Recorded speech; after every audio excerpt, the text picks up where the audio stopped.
I backed the surprise 4 secret novels from Brandon Sanderson earlier this year. The single most successful Kickstarter project to ever happen. It raised a total of $41 million on Kickstarter, which is just absolutely insane. And in it, Brandon released a whole variety of books in various different universes, along with a giant care package.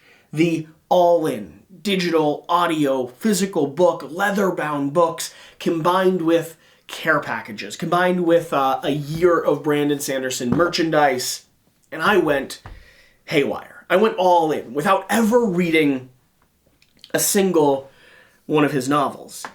And so, now that it's been a few months, this conversation is about whether or not I made a mistake and whether or not I regret backing as much as I did. And let me just be very clear, very, very direct, very straightforward. I backed everything from Brandon Sanderson without ever reading a single one of his books. I didn't even know who Brandon Sanderson was until that Kickstarter went live. And I heard people talking about him. He was brought to my attention, put onto my radar. I had no concept of Brandon Sanderson. Not a single understanding of the books that he has made, the games related to his universe, or the impact that he's had on the fantasy world. And now I, of course, understand that this is Brandon freaking Sanderson that we're talking about here. And I have absolutely no regrets for backing the Kickstarter. Now, why did I back the Kickstarter? Well, I backed the Kickstarter largely because I wanted to be part of something cool. I wanted to be involved in the largest Kickstarter ever happening. I wanted to be a person that read Brandon Sanderson books. I wanted the gift package and the care package to talk about here on the channel. But I also backed it with the knowledge that if I was going to commit to covering and diving into the world of Brandon Sanderson and talking about his world and his lore with you, the audience that support him and encourage me to back that, I needed to start reading his books. And so that's what I promised myself. And let me be clear, the Kickstarter closed before I ever had a single one of his titles. And now, as you can tell, I've made some damage in the process. The only thing I'm curious or concerned about is whether or not, when I filled out the little sheet saying everything that I had read, if that's going to impact the amount of stuff I get in my care package. If it's going to be custom or unique or catered to what people know about in the lore. Because, Brandon, if you're watching this, I'm catching up. And I'm catching up very quickly. I am now one of the biggest fans of Brandon Sanderson. He might be my favorite author of all time, and I am absorbing and consuming so much of his work. And I love reading. I grew up reading. I listen to audiobooks all the time. I just kind of ran out of time for it. Over the last 5-6 years, while work is scaled up, my life obligations have not slowed down, and the amount of time I have to sit and be patient and read a book has been shortened. And The Way of Kings is the very first book that I have read in probably 3 years. Not listened to, I mean physically read. And on top of that, it is the first 1,000-page book that I have read for probably the better part of 8 or 9 years, since I was in college. This is the first book that I read from Brandon Sanderson. Not quite true, actually. I listened to Alcatraz vs. the Evil Librarians, a intro-level kind of young adult novel. That was amazing. So gimmicky, so fun, so weird. It's got this whole magic world and realm where your biggest disadvantages become your biggest advantages. And I love that quirky atmosphere. I'm looking forward to the rest of those. Those are ones I'm going to be listening to. And then I picked up and I started reading through The Way of Kings. I tried listening to the audiobook at first, but I found it too hard to follow along, too hard to pay attention to, so I started reading the novel.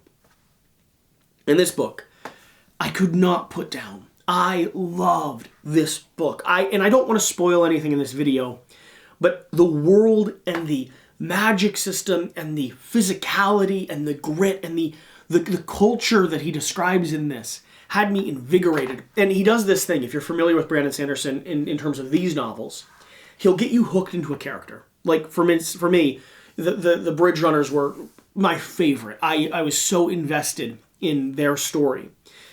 And he'll hook you into a character, and then he'll switch the moment, like right at the right time, when you just want to read more about the people you're listening to already, he'll jump to another character.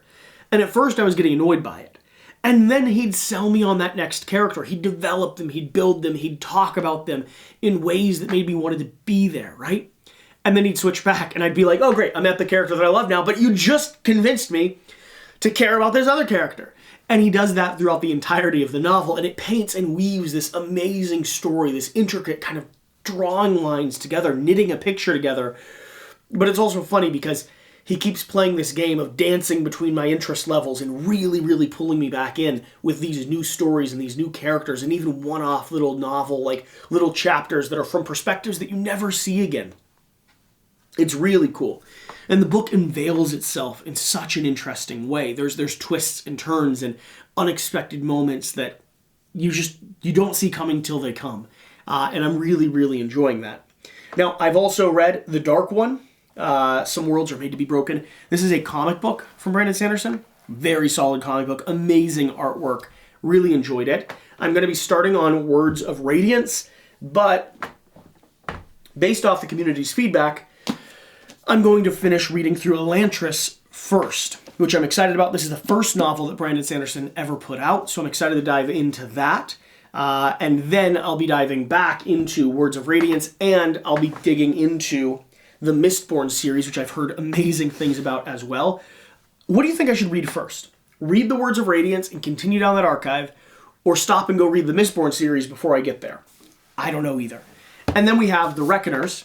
I have read 2 out of these 3 books. These are amazing as well. If you take The Boys, you make it a little less X-rated in some areas. These are young adult style novels where superheroes exist in the world. They've been created by something that we don't understand yet. And the Reckoners are a group that are hunting them down and trying to kill them. And this is full of twists and turns and surprising revelations and a world that is true to the lore that it has, and superheroes that are all-powerful and also have very creative weaknesses in a way that I've never seen another superhero novel approach it. It's one of the coolest little like universes of super creatures that I've ever seen. I would love to see an adaptation of this, just some type of TV show or series related to that. And then finally, I ended up picking up some board games because this is a board game channel after all. And so I picked up The Reckoners, the board game, which I have played. I've played Alex's copy over at Board Game Co. I'm compelled by it, but I'm not convinced that it does a great job of recreating the feeling of the books. So I still need to dive into it a little bit more. I'll be doing a full review on that eventually. And then I picked up the other 2 games that exist in the universe of Brandon Sanderson because I just cannot leave well enough alone. The Stormlight Archives and Mistborn House War. I am not going to play these till I'm a little bit farther in the novels though, because I did hear there are some spoilers in them and I don't want to ruin anything. But I plan on doing dedicated coverage of the entire archive of Brandon Sanderson content, at least when it comes to the board games. Now, if you want me to start like a book series here on the channel where weekly or every other week we dive into a novel that I'm reading through, let me know. Because when asked the question, do I regret backing Brandon Sanderson's multi-million-dollar Kickstarter? The answer might have been yes. It was ambitious. It was me just wanting to be part of something cool. It was probably not a great financial decision, considering I'd never read anything before.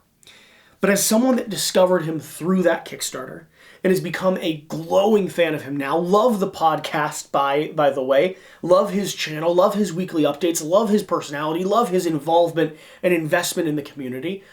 I think he's one of the coolest things. Like, one of the coolest things I ever saw was when he was being the most successful on Kickstarter. He went back through and did a series where his team spent like the whole day backing every other publisher novel piece on Kickstarter, supporting every other creator there as a way to give back and support and invest in this world that he believes in, right? And I love that. I love that for the literature community. I love that for those creators. And then I love it for the board game community. It's what we want to harbor and kind of foster here in our space.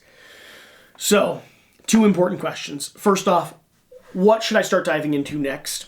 Are you excited about coverage for the board games? And most importantly, do you want like a book club here on the channel? Brandon Sanderson focused, themed? I'm totally down for it.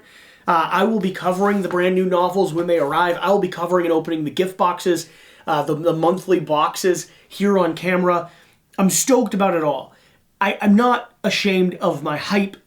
I just want to be able to share it with you if you're interested. So let me know, would you get involved in a book club here on the channel where every week I sit down and talk for 10 or 15 minutes about my impression, what's happening in the book, and just have that conversation in the comments with you around something like this, around something in the world of Brandon Sanderson, which is board game adjacent.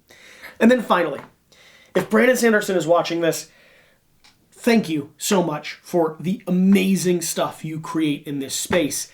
I cannot wait to dive into these board games because this is my hobby space. This is my career. This is what we do here at Quackalope. I cannot wait to continue exploring your books. And then finally, just so the world knows, I'm putting this out there in the ether. If I ever create and publish a board game, I'm going to do it in collaboration with or in the world of Brandon Sanderson. That's my statement now. If Quackalope ever produces, designs, publishes, or works with a publisher in this space, I'm going to be begging for something in this IP because I am moderately obsessed, but really just a fan. Really just I enjoy discovering something new and discovering a world and discovering a community that is supportive and a community that is adjacent to the community that we have and a community that has something to be excited about. I like falling into a pile of people that are excited as well. So yeah, that's it. That's the video. I'm just having fun. I'm just excited. I love this space and I love this hobby and it's so cool to stumble into something like this. So, I do not regret backing the Kickstarter. I cannot wait for those novels to come in. I check every single update. And we'll see you next time. Bye.